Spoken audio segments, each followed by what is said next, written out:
Just like that, Ultimate's first DLC fighter is here, and it just so happens to be the strangest newcomer we've seen to date.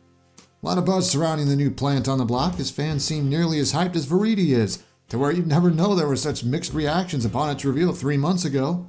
Maybe that strangeness is exactly why so much interest has sprouted up, and it kinda defies the talk right now that first-party characters wouldn't be hype enough to carry DLC.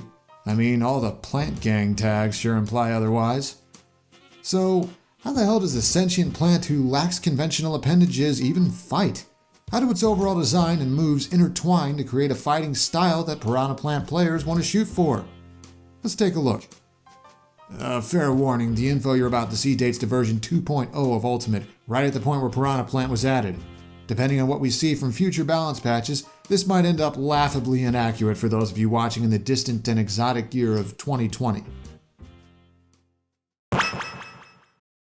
Piranha Plant in Ultimate is depicted as growing out of a flower pot, or a mini warp pipe for half the costumes, ducking into it for protection as its species is wont to do, and carrying it along as it moves.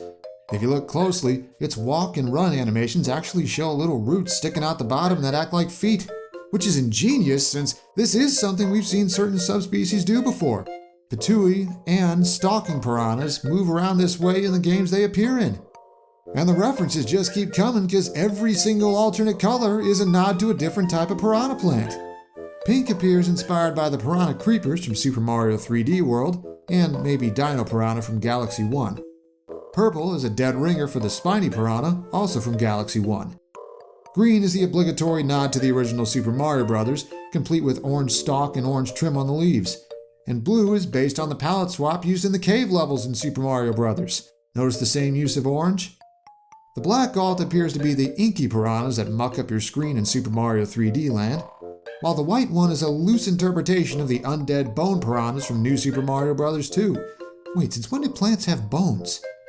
Finally, we've seen a few yellow plants before, but this one might be a nod to, of all things, the transformed King of World 7 in the original NES version of Super Mario Bros. 3.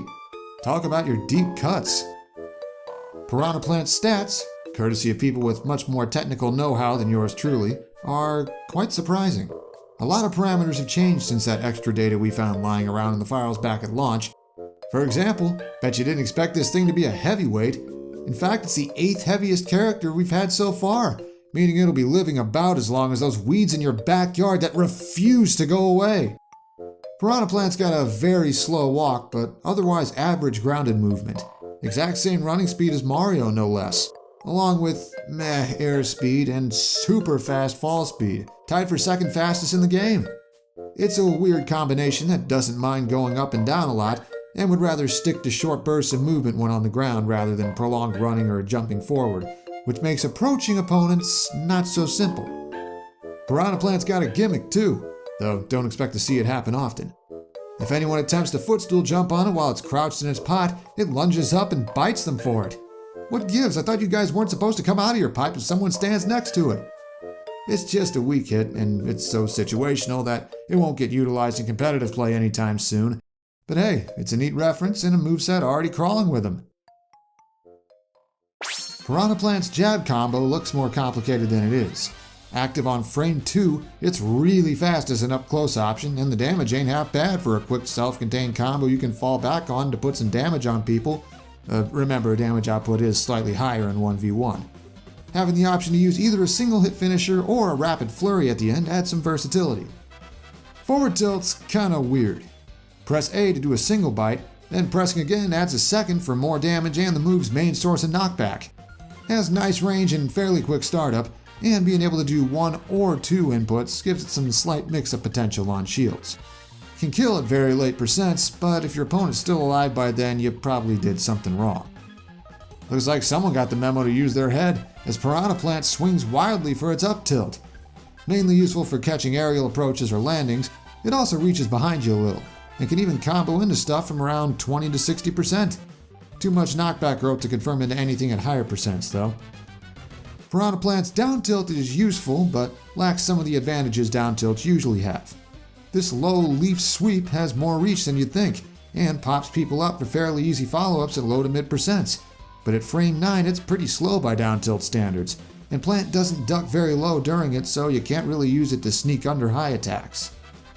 Apparently our friend here is into track and field, doing its best pole vaulter impression with its dash attack.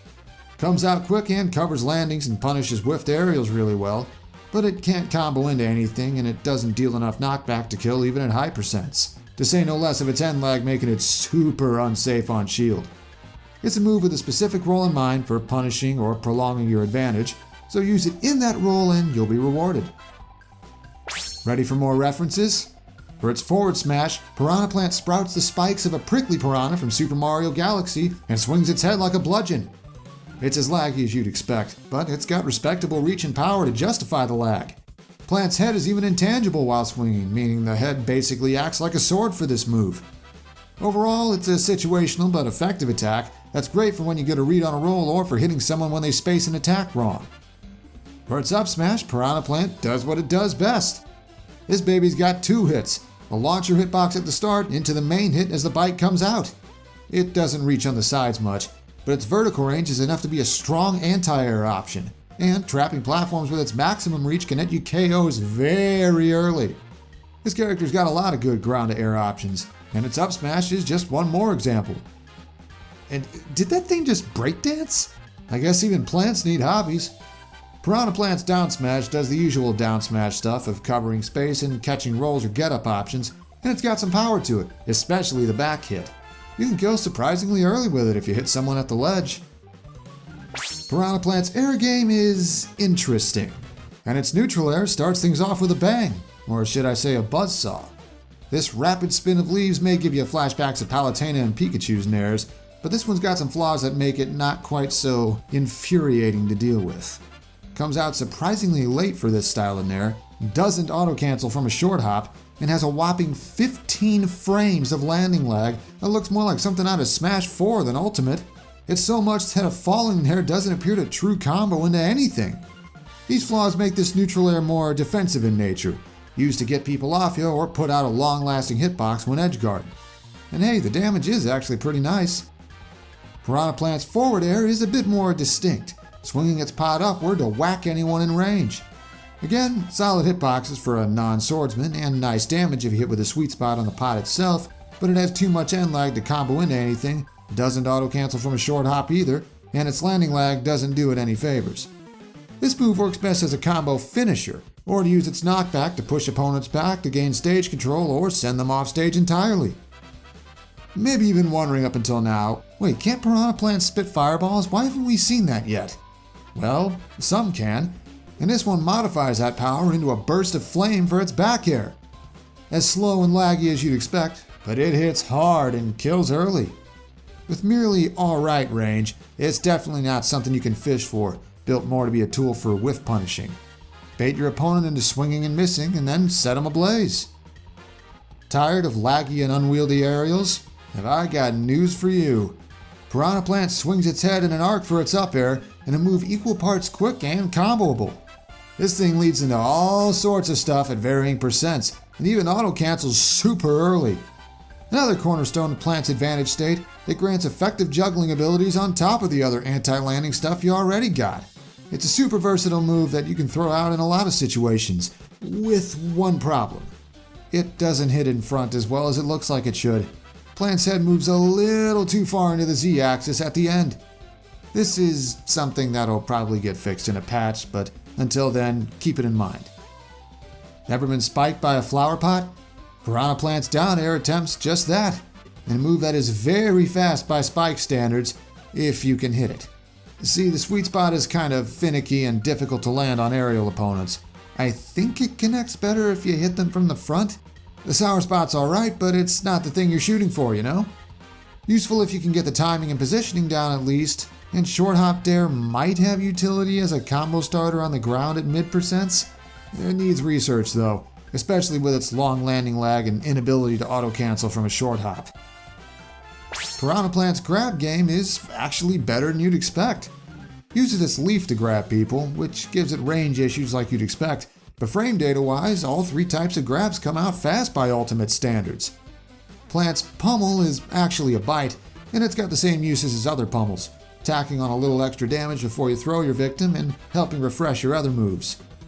Piranha Plant's throws are all pretty strong far as damage goes, and most of them have distinct uses.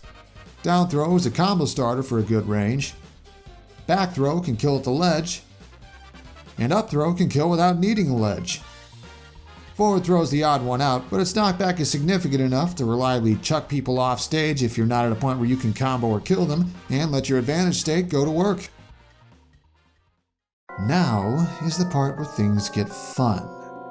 If Piranha Plant's moveset has felt a bit incomplete so far, there's a reason why. We haven't covered the most important part yet. Its specials are the glue that holds the kit together and firmly establishes its playstyle. Don't believe me? Just take a look. Neutral special lets you imitate the PTOOIE piranhas further with a spike ball of your own. Hold B to balance it overhead, then press left or right to send it flying. Or let go of B to store it again for later. Slow to toss and easily telegraphed, it's not something you just throw out on a whim. But if you can connect with it, it's got power to spare. You can also pull it out overhead as a surprise, as it has an active hitbox as soon as you spit it out. And if you get hit while balancing it, the spike ball will fall down and still hit anyone standing there. Might catch someone off guard that way. The PTOOIE ball is kind of like the Belmont's axes in that it's more of an advantage state tool than something you fall back on in neutral. Throw it off stage where your opponent will have trouble avoiding it, or put it somewhere to limit the ways they can recover and cut off their escape options. Piranha Plant becomes a lethal threat when it has the upper hand, and this is one reason why. Oh, and if you're wondering how you control how far the spike ball goes, it depends on how far up it is when you press a direction. The closer it is to Piranha Plant, the further it's blown. And you can also only have one spike ball out at a time for obvious balancing purposes. Turns out this plant's got more than fire and spikes up its sleeve. Its side special lets you charge and store poisonous breath, taking on the color of the 1,000-year door's putrid piranhas while doing so, and then unleash it at will. This poison functions like a weird projectile. Big, very slow moving, and it deals no knockback and doesn't even make opponents flinch, but oh man does it rack up damage. Poison Breath by its nature is another move that works best when you have the advantage. Let it loose on an opponent who can do little to nothing to avoid it, and watch their percent skyrocket, or put it somewhere you don't want them to be for a few seconds. You can also hide in it since you're immune to your own poison and use it to mask your next move, though smart opponents will catch on quickly. And whatever you do, do not be nearby if it gets reflected. But if you manage to grab someone caught in it, congrats on the free ludicrous damage and possible kill confirmed. Up special lets you imitate a jumping Piranha Plant as best you can, using spinning leaves like a propeller to carry you to safety. You can also drag opponents along with you for a while if you catch them with it, giving you a defense against overly aggressive edge guards. PIRANHACOPTER goes really far for a heavyweight recovery, increasing plant survivability that much better. You can even steer the copter left and right as you go, though it has specific angles it favors and you can easily go past the ledge or end up too low to grab it if you're not careful. So give it some practice to get a feel for how it functions. And while the hitboxes can help keep you safe, they're only on specifically the leaves, meaning your head's wide open. Plan accordingly. Oh boy, what to make of Piranha Plant's down special. Long Stem Strike lets you duck into your pot, granting super armor while you're in there, then lunge out like an Elasto Piranha and snap at anyone in the line of fire. The longer you charge, the further it reaches, and it gets some pretty crazy range. And you can even tilt the pot to adjust your aim and press B during the lunge to bite early. I am not sure what to make of this one. Seems like it's best used as a surprise when your opponent's expecting an aggressive option and then falls right into your clutches. The way you can tip over to adjust to dodges or fall off ledges as a gotcha maneuver seems to line up with that. But since the move has a linear hitbox, you can't readjust your aim after you fall over, and you're only intangible during the actual bite and wide open to some pretty silly stuff with your hurtbox stretched out so much, it's another thing you can't just throw out on a whim. Another move that works best as an advantage state tool, I suppose? Finally, Piranha Plant's final smash calls in some help. PETEY Piranha crashes the party, complete with a cage as he wielded in the subspace emissary.